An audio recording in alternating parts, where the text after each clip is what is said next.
നമ്മുടെ ഈ കേരളത്തിന്റെ ഒരു പോപ്പുലർ നരേറ്റീവില് നന്ദഗോവിന്ദം ഭജൻസ് വേഴ്സസ് വേടൻ എന്ന് പറഞ്ഞിട്ടൊരു സ്ട്രോങ് നരേറ്റീവ് ഉണ്ട്. ശ്രദ്ധിച്ചിരുന്നോ? നമ്മളും സോഷ്യൽ മീഡിയ യൂസ് ചെയ്യുന്നല്ലേ കാണാറുണ്ട്. വേടന്റെ പാട്ടുകൾ ശ്രദ്ധിക്കാറുണ്ടോ? എങ്ങനെ ആസ് എ സിംഗർ എങ്ങനെയാണ്? നല്ല പാട്ടുകളല്ലേ ചെയ്യുന്നത്. മീൻസ് ഞാൻ പൊളിറ്റിക്കൽ ഒരു കാര്യം പറയുന്നില്ല. As a rapper is a good singer. ഇപ്പൊ നാളെ അദ്ദേഹം വന്ന് ഞങ്ങൾ ഷേക്ക് ഹാൻഡ് കൊടുക്കും.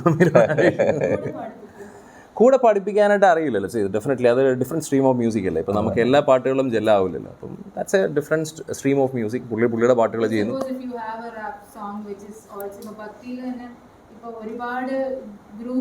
ഞങ്ങൾക്ക് പ്ലാൻ ഉണ്ട്. ഭക്തി ഇപ്പോൾ ബ്രോദാവി അറിയാം. ബ്രോദാവി അപ്പം ഈസ് എ ഗുഡ് സിംഗർ. അദ്ദേഹത്തിനോട് കൊളാബറേറ്റ് കഴിഞ്ഞാൽ വി നൈസ്. പുള്ളി ഡിഫറൻസ് പൊളിറ്റിക്കൽ അല്ല എനിക്ക് തോന്നുന്നില്ല. നമ്മളൊരു രണ്ടുപേരും പോകത്തില്ലായിരിക്കും.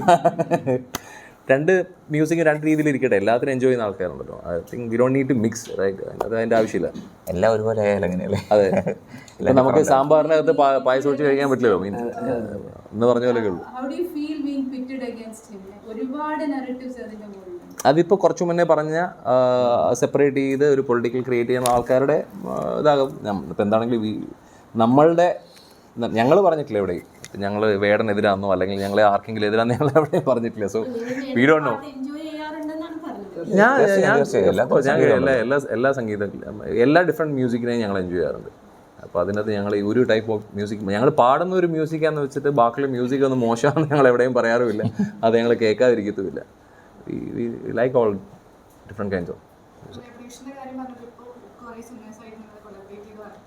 അതെ.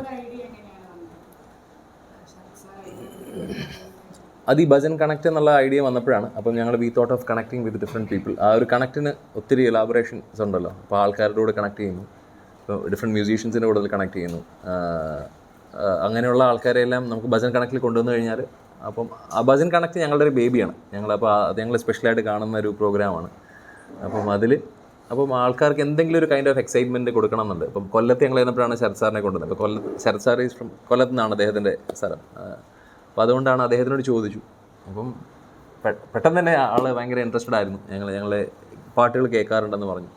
അപ്പോൾ അദ്ദേഹം വന്നു. ഇപ്പം രാജേഷ് ചേർത്തല ആലപ്പുഴയിൽ വന്നു. അദ്ദേഹം ചേർത്തലയാണ് സ്വദേശം, ആലപ്പുഴക്കാരനാണ്. അപ്പം രാജേഷ് ചേർത്തല വന്നു. അനുമൻ അരവിന്ദിനെ കൊണ്ടുവന്നിട്ടുണ്ടായിരുന്നു. അങ്ങനെ ഓരോ കോഴിക്കോട് കൈതപ്പുറം തിരുമേനി വന്നു. നമ്മുടെ ബേബി ഹാപ്പി ആയിക്കൊണ്ടിരിക്കണം. ഞങ്ങളുടെ ബേബി കുറച്ചും കൂടെ ഭയങ്കര സെലിബ്രേഷൻ ആയിക്കൊണ്ടിരിക്കുക. അതെ. ശരത് സാറോ? ശരത് സാറാണ്.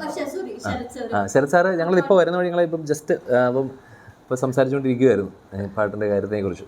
അപ്പം ഞങ്ങൾ ഉടനെ ഉണ്ടാവട്ടെ എന്നാണ്. ഉണ്ടാവും, ഉറപ്പായിട്ടുണ്ടാവും. അപ്പം നമ്മൾ എപ്പോഴും ടൈം അറിയില്ല. അപ്പം ഞങ്ങളുടെ എന്ത് കൈൻഡ് ഓഫ് സ്റ്റൈൽ ഓഫ് മ്യൂസിക്കാണ് വേണ്ടെന്നുള്ളൊരു കാര്യമൊക്കെ ഞങ്ങളുടെ ഒരു ആഗ്രഹം സാറിനെ അറിയിച്ചിട്ടുണ്ട്. സാറ് ഉറപ്പായി എന്ന് പറഞ്ഞിട്ടുണ്ട്. നിങ്ങളുടെ ഒരു പോപ്പുലാരിറ്റി ഇടയ്ക്ക് മിസ്യൂസ് ചെയ്യപ്പെട്ട പോലെ ചിലർക്കെങ്കിലും തോന്നിയൊരു എപ്പിസോഡ് ഉണ്ടായിട്ടുണ്ട്. രാഹുൽ മാങ്കൂട്ടം MLA ആ കേസിൽ പെട്ട് കിടക്കുമ്പോൾ വളരെ വളരെ മോശം അവസ്ഥയിൽ നിൽക്കുമ്പോൾ പുള്ളി നിങ്ങളുടെ ഒരു പോപ്പുലാരിറ്റി ഉപയോഗിച്ച് ഒരു റീ എൻട്രിക്ക് വേണ്ടി ഒരു ശ്രമം നടത്തിയ പോലെ ഒരു തോന്നലുണ്ടായിരുന്നു. പുള്ളിക്ക് എന്തായിരുന്നു അതിൽ? റോളോ? ഒന്നുമില്ല. അദ്ദേഹം പാലക്കാടാണല്ലോ. അദ്ദേഹത്തിന് പാലക്കാടുള്ള. അപ്പോൾ അദ്ദേഹം പാലക്കാട് പ്രോഗ്രാം ഉള്ളപ്പോൾ നമുക്ക് കഴിഞ്ഞ എല്ലാ പ്രോഗ്രാമിനും അവിടെയുള്ള MLA MP ആരെങ്കിലുമൊക്കെ വരാറുണ്ട്. അപ്പോൾ അദ്ദേഹം അവിടെ ഉണ്ടായിരുന്നു, പാലക്കാടുണ്ടായിരുന്നു. അപ്പം ആ പ്രോഗ്രാമിന് നമ്മളുടെ പ്രോഗ്രാമിന് അന്ന് അദ്ദേഹം നേരെ പ്രോഗ്രാമിന് കയറി നമ്മളെ പ്രോഗ്രാം അതേ ഇഷ്ടം അല്ലല്ല, അന്ന് ഇൻവൈറ്റ് ചെയ്ത് വന്നതല്ല. പക്ഷെ അദ്ദേഹം വന്നു. ആ സമയത്ത് നമ്മൾ പ്രോഗ്രാമിന് വന്നു, കണ്ടു, അറ്റൻഡ് ചെയ്തു, അദ്ദേഹം പോയി. അപ്പോൾ ആ ഒരു സമയത്താണ് അതെല്ലാം ഒരേ ടൈമിലായിരുന്നു. അദ്ദേഹം ഒരു പ്രശ്നത്തിലാണ്.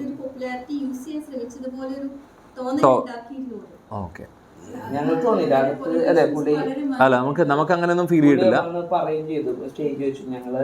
അതിന്റെ മെയിൻ റീസൺ പുള്ളി വരാനുള്ള റീസൺ ഞങ്ങൾ പറഞ്ഞത് ആ ഒരു ടൈമിൽ പോയിക്കൊണ്ടിരുന്നപ്പോഴത്തേനും he was going through a depression, ഒരു മെൻ്റൽ പ്രശ്നത്തിലായിരുന്നു. ആ സമയത്ത് നമ്മളുടെ പാട്ടുകൾ it was giving relief for him. അപ്പോൾ അതുകൊണ്ട് ലൈവായിട്ട് എക്സ്പീരിയൻസ് ചെയ്യാൻ വേണ്ടിയിട്ടാണ് അന്ന് നമ്മളുടെ ഭജൻ കണക്ട് പാലക്കാട് ഉണ്ടായിരുന്നപ്പോൾ തന്നെ അവിടെ വന്നത്. ലൈവ് ആദ്യമായിട്ടാണ് വരുന്നത്. അതെ. അങ്ങനെ ഒരു ഇന്റർപ്രിറ്റേഷൻ ഉണ്ടായിരുന്നു. പുള്ളി നിങ്ങളുടെ ഒരു പോപ്പുലാരിറ്റി യൂസ് ചെയ്യാൻ വേണ്ടിയിട്ട് വന്നു എന്നൊരു സംസാരം ഉണ്ടായി. ഈ ഒരു കോൺടെക്സ്റ്റിലാണെങ്കിൽ ഡിപ്രഷൻ എന്നൊരു വാക്ക് ഉപയോഗിച്ചു എന്ന് പറയുകയാണ്. അതായത് നിങ്ങൾക്ക് കിട്ടുന്ന ഫീഡ്ബാക്ക് പറയുന്നുണ്ടാവും, ഈ വല്ലാത്തൊരു മാനസികാവസ്ഥ ഇരിക്കുകയായിരുന്നു, അപ്പോഴാണ് നിങ്ങളുടെ പദ്ധതി. പേഴ്സണലി എനിക്കറിയാം ഗർഭിണികളായ സ്ത്രീകൾക്ക് നിങ്ങളുടെ പാട്ടുകൾ കേൾക്കുന്ന വളരെയധികം സാറ്റിസ്ഫൈങ് ആയിട്ടൊരു സംഭവം, ഒരു ഫീലിംഗ് ഉണ്ടാവാറുണ്ട്. നിങ്ങൾക്ക് അത്തരത്തിൽ യുണീക്കായ ഇൻസിഡൻസ് നേരിട്ട് വന്ന ആൾക്കാർ പറയുന്ന സാഹചര്യങ്ങളൊക്കെ ഉണ്ടല്ലോ, അങ്ങനത്തെ നിങ്ങൾ ഷെയർ ചെയ്യാനായിട്ട്? അങ്ങനെയുള്ള കുറേ ഇൻസിഡൻസ് ഉണ്ടായിട്ടുണ്ട്. ഇപ്പം ഏതെങ്കിലും ഷെയർ ചെയ്യാനായിട്ടുണ്ടോ റീസെൻ്റ് ആയിട്ട്? ഞങ്ങളിപ്പോൾ റീസെൻ്റ്ലി ഒരു കുട്ടിയെ കാണാൻ പോയത് നിങ്ങൾ ഒരു വീഡിയോ നിങ്ങളുടെ പേജിൽ ഇട്ടിട്ടുണ്ടായിരുന്നു. ശരിക്കും വീഡിയോ ചെയ്യണമെന്നൊന്നും ഞങ്ങൾ ഓർത്തതേ ഇല്ല. അപ്പോൾ ഒരു കുട്ടിയുടെ ഞങ്ങളെപ്പോഴും കമ്മ്യൂണിക്കേറ്റ് ചെയ്യും, ഞങ്ങൾ മിക്കവരും ഇൻസ്റ്റയിൽ ഫോളോ ചെയ്യുന്നുണ്ട്. അപ്പോൾ കുട്ടിയുടെ ഫേസാണ് നമ്മളെപ്പോഴും കാണുന്നത്. അപ്പോൾ ലക്ഷ്മി എന്നാണ് പേര്. അപ്പോൾ ഇങ്ങനെ പിന്നെ അത് ഇൻട്രൊഡ്യൂസ് പറയും, എനിക്ക് ഇങ്ങനെ സെറിബ്രൽ പ്ലാസിയുള്ള ഒരു കുട്ടിയാണ്, അങ്ങനെ ബെഡിട്ടനാണ്, ബട്ട് വെരി ആക്റ്റീവാണ്. ഭയങ്കര ശരിക്കും ഞങ്ങൾ ആ കുട്ടീനെ കണ്ടപ്പോൾ ഞങ്ങൾ ഇൻസ്പയർഡായി. കാര്യം ഭയങ്കര പോസിറ്റീവ് എനർജിയുടെ ഒരു ഭയങ്കര ലെവലാണ് കുട്ടി. ഞങ്ങൾ ചാവക്കാട് പ്രോഗ്രാം ഉണ്ടായി. അപ്പോൾ രാവിലെ കുറച്ചൊരു സ്പേസ് കിട്ടി. അപ്പോൾ ഇവർ ഒരു മീറ്റിംഗ് ഉണ്ടായിരുന്നു, അതിന് പോയി. ഞങ്ങൾ കുറച്ച് പേര് ഒരു 8 പേര് ഫ്രീ ആയിരുന്നപ്പോൾ നമ്മളെ കുട്ടീനെ കാണാൻ വേണ്ടി. അവർക്ക് കിട്ടിയ സന്തോഷം എന്ന് പറഞ്ഞാൽ ഭയങ്കരമായിട്ടൊരു എൻജോയ്. ഞങ്ങൾക്കൊരു സന്തോഷമായി. ഞങ്ങളവിടെ പോയിരുന്നു, പാട്ട് പാടി. അമ്മയും മോളും മാത്രമേ ഉള്ളൂ. ആ കുട്ടി എപ്പോഴും പോസിറ്റീവായി മോള് പറയുന്നത് വെച്ചാൽ നമ്മൾ പാട്ടുകൾ എപ്പോഴും കണ്ടുകൊണ്ടിരിക്കും. അപ്പം ഞങ്ങളെല്ലാവരും ആ കുട്ടിയുടെ ചേട്ടന്മാരാണെന്നുള്ള രീതിയിൽ ആണ് അതിന് ഫീൽ ചെയ്യുന്നത്. എല്ലാവരും അത് എല്ലാവരും ആ ഒരു കണക്ഷൻ ഉണ്ട്. എല്ലാവരും സ്വന്തം ചേട്ടന്മാരെന്നുള്ളൊരു ആ ഒരു ഫീൽ എല്ലാവർക്കും ഉണ്ട്. അപ്പോൾ അത് അങ്ങനെ ഒത്തിരി ഞാൻ പറയുന്നത് ഇപ്പോൾ ഡെയിലി എനിക്കൊരു 10 പേരെങ്കിലും അങ്ങനെ എനിക്ക് കാണാം. കാര്യം അത്രയും മെസ്സേജ് വരുന്നുണ്ട്. എല്ലാം എനിക്ക് വായിക്കാൻ പറ്റുന്നില്ല, പക്ഷേ അറ്റ്ലീസ്റ്റ് എനിക്ക് കാണാവുന്ന മെസ്സേജ് അറ്റ്ലീസ്റ്റ് ഒരു 10 എങ്കിലും ഡെയിലി ഇങ്ങനെ എന്തെങ്കിലും ഒരു ടഫ് ടൈമിൽ ആൾക്കാർ കടന്നു പോകുന്ന ആൾക്കാർക്ക് ഒരു സമാധാനമായിട്ട് നമ്മളുടെ പാട്ടുകൾ മാറുന്നുണ്ടെന്നുള്ള കാര്യം പറയുന്നുണ്ട്. അത് നേരിട്ടും ഒക്കെ വന്നിട്ട് ഞങ്ങളിത് ഷെയർ ചെയ്യുന്ന ആൾക്കാരുണ്ട്. അത് തന്നെ പുതിയ സിംഗേഴ്സിനെ എടുക്കുന്നത് അതിന്റെ പ്രോസസ് എങ്ങനെയാണ്? കാരണം നിങ്ങളുടെ യൂട്യൂബ് വീഡിയോസിനൊക്കെ താഴെ കമന്റ്സ് ഇങ്ങനെ കിടക്കുന്നുണ്ട്, ഞാൻ നന്നായി പാടും, ഞാൻ അത് പഠിച്ചിട്ടുണ്ട്, ഇത് പഠിച്ചിട്ടുണ്ട്, എന്നെ കൂടി അങ്ങനെ ഒരുപാട് കമന്റ്സ് കാണാറുണ്ട്. അപ്പൊ നിങ്ങൾ എങ്ങനെയാണ് സെലക്ട് ചെയ്യുന്നത് പുതിയൊരാളെ?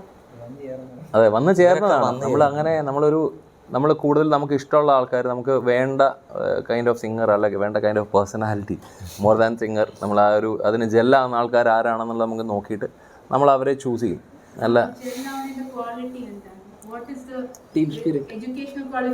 മെയിൻ ടീം സ്പിരിറ്റ് ആണ്. ഇൻഡിവിജ്വൽ ഇതിനേക്കാളും അത് ആ ഒരു ടീമിനെ. ഇപ്പോൾ ടീം ഇന്ത്യ എന്താ ക്രിക്കറ്റ് കളിക്കുന്നത്, നമുക്ക് എല്ലാവർക്കും സച്ചിൻ അല്ലല്ലോ, അല്ലെങ്കിൽ എല്ലാവരും കോഹ്ലി അല്ലല്ലോ എന്ന് പറഞ്ഞ പോലെ ആ ഒരു സ്പേസിൽ ഇൻഡിവിജ്വൽ പെർഫോമൻസിനല്ലാണ്ട് ആ ടീമിന് വേണ്ടി വർക്ക് ചെയ്യുന്ന ആൾക്കാരെയാണ് നമ്മൾ കൂടുതൽ പ്രിഫർ ചെയ്യുന്നത്. അപ്പോൾ അതിൻ്റെ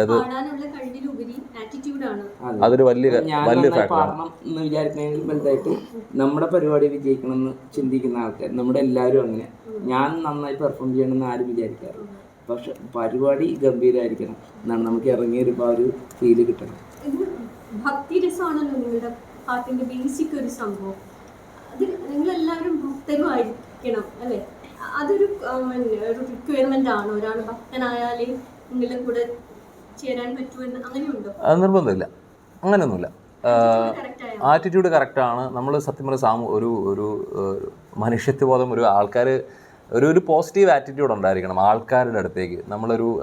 അതാണ് മെയിനായിട്ടുള്ള ഫാക്ടർ. ഇപ്പം ഞങ്ങളുടെ കൂട്ടത്തിൽ പണ്ട് ഹാർമോണിയം വായിച്ചുകൊണ്ടിരുന്നത് ഭക്തി നമുക്ക് അങ്ങനെ ഡിഫൈൻ ചെയ്യാൻ പറ്റുന്ന കാര്യമല്ലല്ലോ ഈ ഭക്തി എന്ന് പറയുന്ന കാര്യം. ഞങ്ങൾ ഹാർമോണിയം വായിച്ചുകൊണ്ടിരുന്ന തോമസ് ആശാൻ KPSCയിൽ പണ്ട് വായിച്ചുകൊണ്ടിരുന്ന തോമസ് എന്നുള്ള ആളാണ്. അദ്ദേഹത്തിൻ്റെ ഭക്തി എന്ന് പറയുന്നത് എന്താ നമുക്ക് പറയാൻ പറ്റില്ല. പക്ഷേ പുള്ളി വായിക്കുന്ന ഹാർമോണിയം പീസ് എന്ന് പറഞ്ഞാൽ ഉഗ്രനാണ്. പുള്ളിക്ക് ഇപ്പോൾ പ്രായമായി 65-70 വയസ്സിന് മേളിലായി. അതുകൊണ്ടാണ് അല്ല 70-75 ആയിട്ടുള്ളൂ. അപ്പം പക്ഷേ എന്ത് വായനയല്ല ആശം വായിച്ചുകൊണ്ടിരുന്നത്. KPSCയിൽ പണ്ട് ജോൺസൺ മാഷിൻ്റെ കൂട്ടത്തിലൊക്കെ ഉള്ള സമയത്ത് വായിച്ചുകൊണ്ടിരുന്ന ആളാണ് അദ്ദേഹം. അപ്പം പുള്ളിയുടെ ഭക്തി എന്ന് പറയുന്നത് എനിക്ക് പറയാം അയ്യപ്പനെയും കൃഷ്ണനെയാണോ എന്ന് എനിക്ക് അറിയത്തില്ല.